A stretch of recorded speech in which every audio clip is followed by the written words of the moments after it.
we believe. Ekiri e Masaka mukirabye. General Muhoozi atabukidde omukulu Frank Gashumba kosa Balaam banono abagambibwa okuba nti basombye abantu binono ne byongera okuba nga birabisa General kati envuvumo ne ku internet nyingi nnyo nga abantu bagamba nti buli wa boda yawereddwa emitwalo 2 ate nga abazi bawadde ye mukulu Balaam baluga hari kati ebyo olugudde mu matu ga General Muhoozi ye n'atabuka ebintu ebisingawo agenda kubanga bajja alese bwinawo nenga asinaba kubanga tugenda maaso awunyini njo kusabira video eno jintereko ka like subscribe nga gwe tulaba gusoka tekako ekigalo ate osobola nga tutambulira ddala era nga gwe naawe enjala tunyumyemu ekyamazima ekitufu kyeki abantu abo agwe olowooza abazze okulaba General Muhoozi basombe oba bazze olwakuba nti bamwagala kati binono byewunyisiza ddala nga tetunaba kubanga nkusuula mu video eno njube nga njikuwa nja kujikuza emikono gyaffe aba international conference gwe ayagala okugendekana n'omusago guno guzze atandikirawo katukwate simyo ate olabe byonna nga bigenda okuba nga bitambulira ddala bulungi nnyo abakulu abagamba anti esimyo genda kwena enamba 31 inboxing okumanya ebye Canada nga bitambula tangoye bajjo munyivumu olunaku olwaleero ku nsonga za General Muhoozi Munankyukakyuka yenna nga wakowa General Muhoozi nga bajjo events bano abasajja balina olukwero okubba akalulu.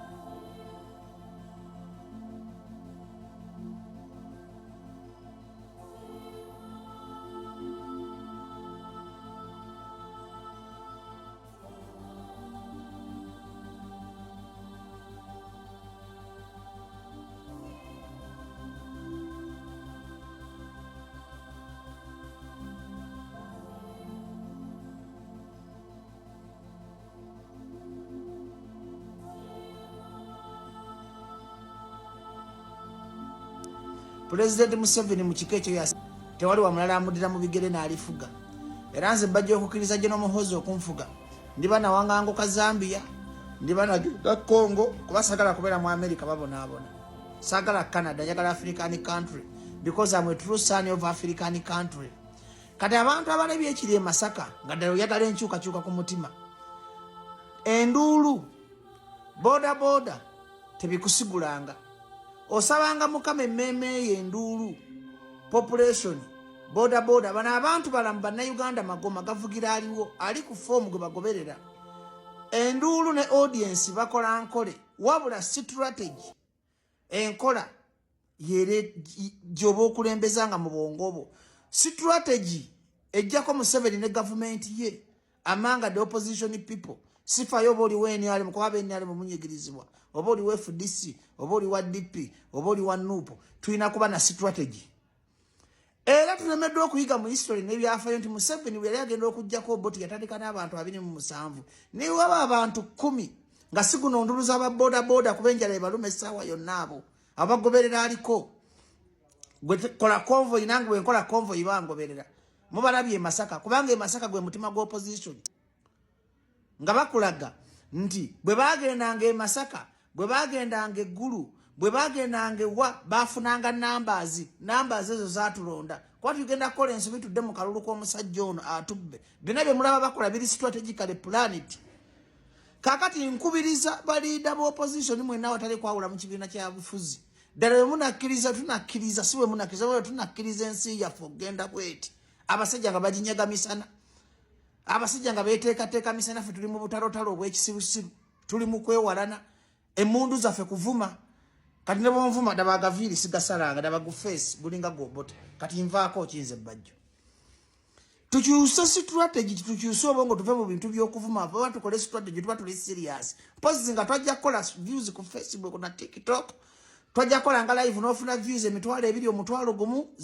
zotagenda convertinga mu supermarket ogule boda views tebazi convertinga kugula mmere naye bango olina obulumi bwa bajjo ku mutima nti that we need a change enkyukakyuka tuve mu politics wa kabampaane tudde mu politics wa strategy tukoze tutyo okulaba nga bana abasajja tubajjako obuyinza nga bannayuganda nga twegasse wamu zino entalo Museveni aziteekawo nti muvumenya abantu oba mwekube nnyo yayisewo omwana we ne agenda ze bino bye tulimu kati President Museveni byayagala byanyumirwa mulabye numbers e Lukaya mulabye numbers e Masaka Balaam bataddemu buli kimu bakikoze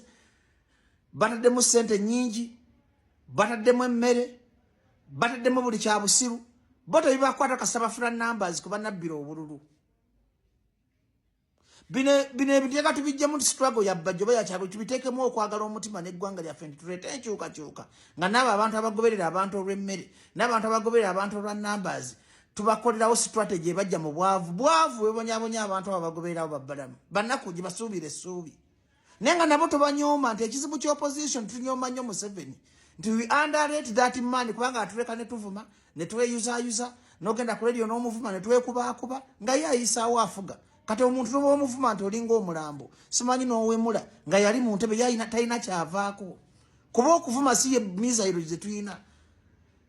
okuvuma si ye mu A'udhu billahi minash shaitani rajim. Bismillahir rahmanir rahim. Alhamdulillah rabbil alamin. Ze ajimiti omusomi w'ekitabo era omusomi w'edduwa. Nkosa kyoto kino, ekyoto kino kiba kitagombolola. Lwalero ku kyoto kuno kunyambira abantu bange. Buli muntu yenna alina ekizibu kye, ojja ku kyoto kino n'osula akabani n'enkusabira. Buli alina ekizibu naddala mu abali e Bulaaya, n'ompereza amanya. Naye nga sula mu kyoto kino, n'enkusembera edduwa, n'enkujjako ebizibu n'ebiba bikusumbuye. Walemererwa mirimu ki ddala mu abali e Bulaaya, abali mu nsi muno mu Uganda, abalemeddwa okufuna visa. Nantegeeza eri Adamu enkozesa nkofu ku kyoto kuno bamala okusindika enkofu eyo negenda ebanja amabanja ge bakubanjiza gonna gwe yalema okufuna okuweebwa ajimiti nkozesa amazzi ku nnyanja kuno kumulengera ku mazzi wano ajimiti nga banyimidde olwaleero ngokumasira abaana Adamu bompereza ebiwandiiko byonna bye bompereza ng'oli e Bulaaya mbikwata nembizinga ne muwandika kapapula nembisula mu nnyanja nensaba Allah gwensinza asumulule ebyo bye babikulemeredde awa visa agifuna alemedde ofuna omusajja omulungi amufuna sangeba ku namba 0752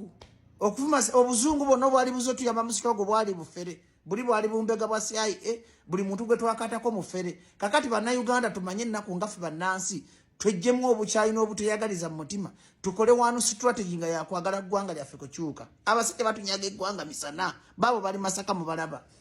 nebaza abasoga muri kitole abanorthana muri kitole abanyankole muri kitole naye ffe ebiganda kanekube n'empife ebiganda tuli bisiru ebiganda baturoga ebiganda tuli kolubali ebiganda tuli bitoletole ebiganda tuli biwumba tutu akavuyo konna katandikira wano Buganda kuba Buganda gwe mutima gwa Uganda ebiganda tuliyagaliza ddi ne tugamba omuganda akikwatemu 5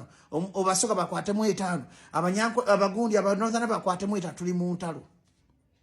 tuli mu kwevumavuma tuli mu kweruma ebyo bakole Masaka biri strategically planned bagenda kubba akarunupe jafuna ababaka abiri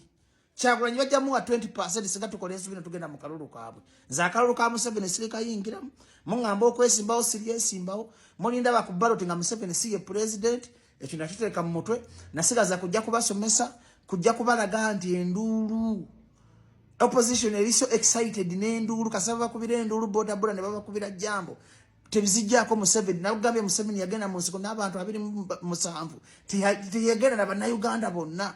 bamwe mwagala okujjako omusajja leka wabeewo strategy ey'ekyama egenda okumuggyako nga si yanduulu na comedy tulina okwejjamu okukyamuka okwejjamu obutayagaliza okwejjamu politics wa kabampaane politics wa views ne comment okulema ofuula ebivumo n'obuvuma omuntu talina kyayinza kukyukako wabula strategy okwagala ensi yo okwagala enkyukakyuka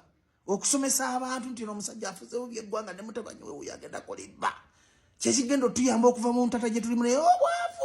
obwavu bulinga obwavu omuntu omwavu afugika mangu kanabe Masaka bafunye emitwalo gy'abantu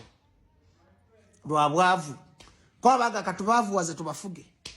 naye tulyenunula tutya ntuva mu mbeera enembi gye tulimu bannayuganda nga tukyali baana bato nga tukyayasaamirira nga tuli mu kuvuma buli omu yanyiza munnaamusonyiwe nze buli gwe nanyiza nsonyiwa tuteeke Uganda ku mutima tuleete enkyukakyuka His Excellency Bobi Wine boyina bakunyiza basonyiwe mpuugo baba bakunyiza sonyiwa mutunulire bano bannayuganda babonaabona tuve mu kulaga amaanyi n'entalo tudde ku ground tuyambe Uganda tuginunule